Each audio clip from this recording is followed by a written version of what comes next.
योग दर्शन विभूतिपाद में आप सबका स्वागत है।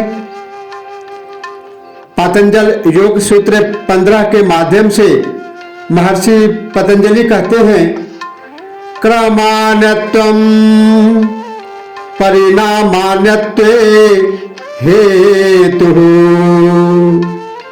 अर्थात परिणाम की भिन्नता में क्रम की भिन्नता कारण है।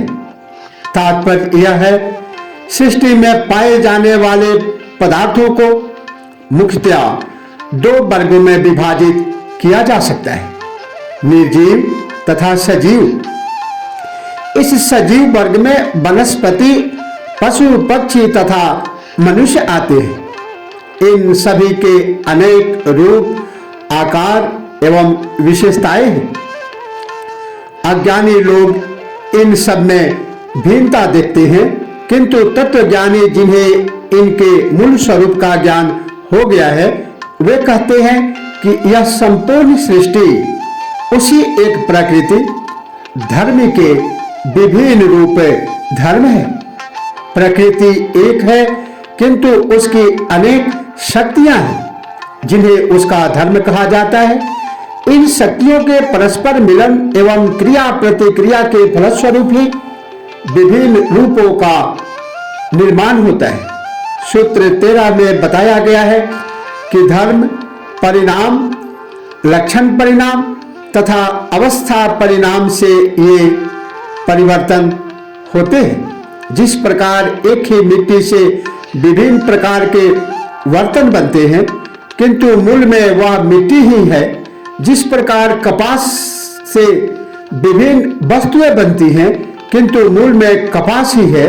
जिस प्रकार एक ही स्वर्ण से विभिन्न आभूषण बनते हैं, किंतु मूल में स्वर्ण ही है, उसी प्रकार एक ही प्रकृति अपने धर्मों, अपनी शक्तियों की विभिन्नता से अनेक पदार्थों एवं रूपों को जन्म देती है। इन सब का कारण उसकी क्रम की भिन्नता ही है। क्रम की भिन्नता से ही उसके परिणाम में भिन्नता आती है।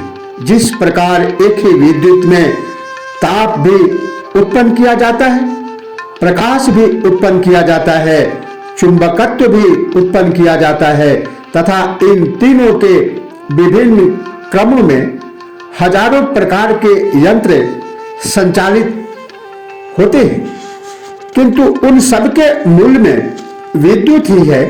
ऐसी ही प्रकृति है जिसकी शक्ति के क्रम की भिन्नता से ही सृष्टि के अनेक रूपों का निर्माण हुआ है। विज्ञान प्रत्येक पदार्थ की 3 अवस्थाएं मानता है, ठोस, द्रव और गैस।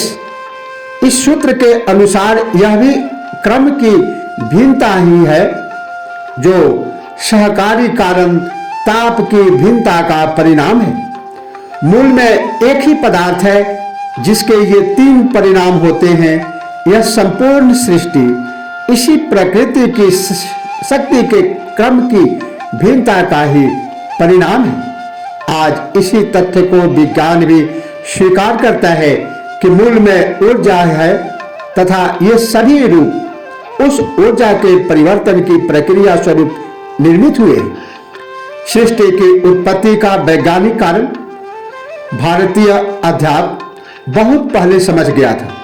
भारतीय अध्यात्म इसमें विश्वास नहीं करता कि सृष्टि ईश्वर ने बनाई, न वह यह कहता है कि वह सृष्टा इस सृष्टि से भिन्न कहीं आसमान में बैठा इसका निर्माण कर रहा है, बल्कि उसकी मान्यता अनुसार यह सृष्टि प्रकृति की विभिन्न शक्तियों के कारण अपने आप विकसित हो रही है।